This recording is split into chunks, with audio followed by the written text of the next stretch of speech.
Hi, welcome to Invictus Motors. My name is Basheer Zaheer. We've got with us a Porsche Cayenne Turbo. This generation of the Porsche Cayenne Turbos were produced between 2014 to 2018. This is on a 64 plate. Let's get into this video and cover a couple of key subjects, one of them being what it sounds like and what it drives like. And the junction's like now.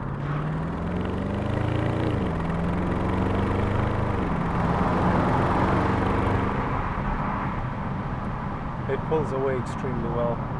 In terms of Porsches, this is most comparable to a Porsche 911 purely because of the kind of bhp it produces from the V8 4.8 litre engine. In terms of bhp, it produces 520 brake horsepower, 553 foot-pound of torque, and it is able to do the 0 to 60 miles per hour in a blisteringly quick speed of 4.5 seconds. I mean, this is 911 Carrera S 991 territory. Those 911s were produced between 2012 to 2016. So that just goes to show what this is able to do.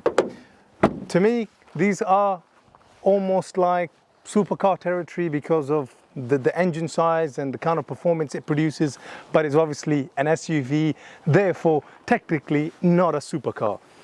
In terms of specification, because what I wanted to cover, what you get for your money, because as it stands, it's done 74,000 miles and it's priced at approximately £35,000. So let's cover the spec.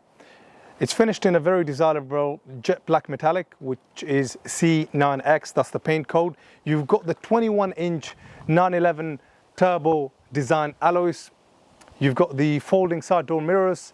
At the front, you've got the dynamic plus cornering LED headlights, so they work absolutely superb, and you've got the daytime LED running light there as well. The front is finished in a very aggressive kind of a facelifted Cayenne, because this is what the turbo really is, and you obviously get an extra radiator at the front. On the sides, it typically looks like what you would expect on any Cayenne, whether that's a Cayenne S or it is the hybrid version of the Cayenne. But on the back, it's a completely different story because you've got this beautiful quad exhaust system. So you've got two exhaust tips on the right and two on the left, and you've got this very aggressive like rear back. Styling wise, obviously you've got the rear LED tail lights. I think they look absolutely beautiful, including how that roof rail looks like. Practicality wise, you've got the power closing rear boot lid, so it's extremely spacious, and the rear seats also fold. On the interior, as soon as you walk in, or you see on the door sill, you see Cayenne Turbo, so you know you're in something special. You're welcomed by the GTS seats here as well. Again, this is what you would get in the GTS iteration, so they do a superb job. You've got the Porsche crest on the headrest, both on the front passenger, on the front driver and a passenger seat, as well as the rear seats being behind the steering wheel here. You've got this GT Sport-like steering wheel with a lot of grip. It's fully wrapped around in leather. It's also heated, so there's a button right here in the center, so it's heated. You get pedal shift, so it gives you a very engaging feel to driving one of this. You've got cruise control. You've got the auto headlights, and you typically get the sort of 911 gauge layout that you would get, you know, in many of the Porsches. This is what you're typically getting in this Porsche Cayenne here as well.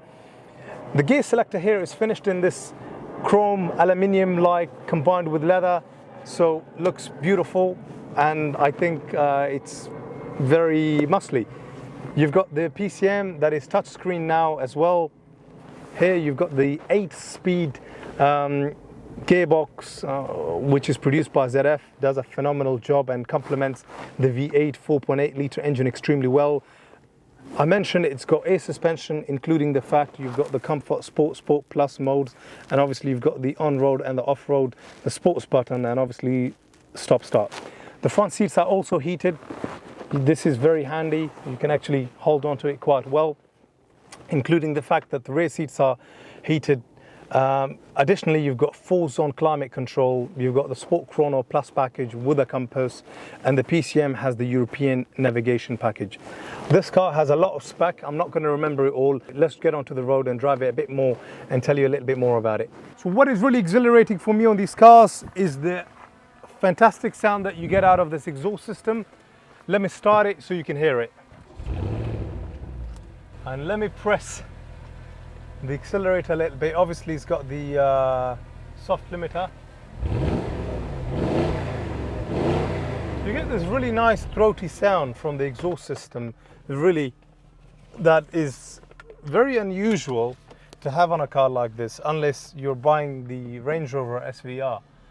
But you know, the Porsches, the way they handle, and from just having been brought up and, you know, bought and sold Porsches for the past 4 years, they are an absolutely, you know, mean machine, in the sense they handle and they drive and they do exactly as told, in terms of when you're cornering and when you're going around roundabouts, and the overall comfort and the build quality that you get on the Cayenne is superb in comparison to its nemesis, the Range Rover SVR, as an example. Now I put the car on sports mode, sort of took it off comfort, just to get a nicer sound, you know, a gruntier and a more angry sound out of the exhaust system. And it's difficult to hear that sound when you're on the inside of the vehicle, even though I've got the double pan roof open. But God, oh God, can you hear the sound when you're outside? You definitely can. You definitely can. I mean, you can hear that grumble, that angry rumble on the ground, and this angry sound when you see something like this pull up to you, or when you see something like the Cayenne Turbo walk past by you. You know, I've sold quite a few of these over the past number of years, and normally when one of my customers are returning back in a car like this to the dealership, I could hear them whilst I'm in the office, and that is a real credit to these.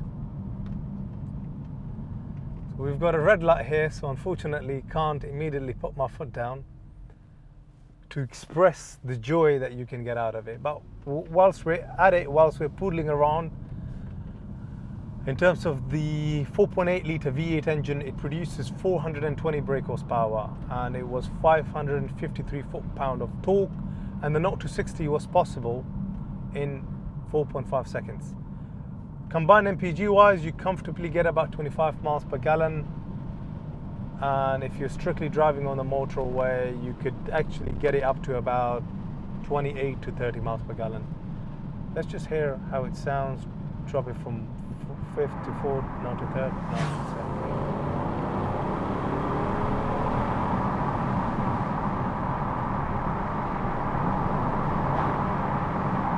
Third gear at 50 miles an hour. Now fourth. It's incredibly engaging, and it's such a well-planted car. For an SUV to handle like a Porsche 911 is incredible. I mean, this is the stuff of dreams. And at the minute, we've got the large Porsche pan roof open, and you get a lot of sunlight, and it makes it extremely joyful, you know, to be inside in it and just to essentially feel,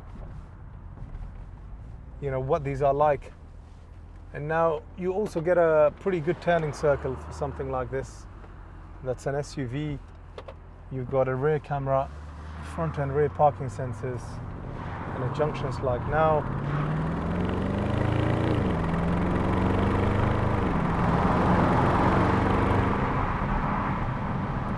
It pulls away extremely well. So all in all, you get a lot of car for the money. They're extremely reliable, and they handle like a dream. Now, in terms of owners and service history, this has had 6 services, 3 of them being at an official Porsche center, and the other 3 were all done at a specialist. The current owner had it since 2019. He purchased it at £55,000 from a main dealer, and you know, all in all, from new, it's 3 owners, and you get a phenomenal car for the money. And obviously Porsches, the fact they are like a generational, you know, that they are a cycle of a car, that every 4 years you've got a cycle refresh, and every 8 years you get a completely new model. So something like this will hold its value extremely well over the next 5-6 years, purely because below this is the generation that were produced between 2010 to 2014. Something of that generation will cost you approximately, 29 to 30 or even 32,000 pounds, perhaps for similar miles. So this being at about 35,000 pounds is a phenomenal car for what you pay for it. And obviously it's not going to go down in value because you've got the generation before.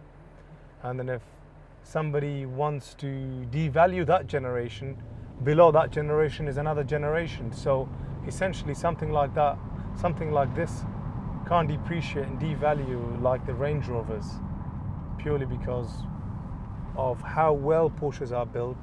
And also you've got the various generations. They're very consistent in producing, very similar specification cars, and you can almost see the lineage of these from model to a model. So thank you for tuning in to obviously watch the review, to stay here with us.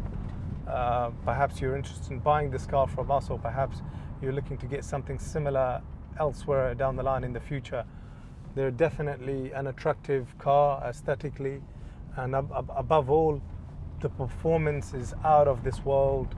It doesn't require a lot from a maintenance point of view or from a servicing point of view, other than the every 2 year or 20,000 miles service interval. So if you're in the market for one, don't be shy to buy one. I definitely encourage you to go ahead and get it done. So once again, thank you for your time, and stay tuned for more content like this. Thank you for watching the video. That in itself is helping us massively towards the YouTube revenue that we get from our channel, which all gets donated to a charity, a UK registered charity that we support. So, you're helping towards a good cause. Thank you, and I hope to see you in the next review.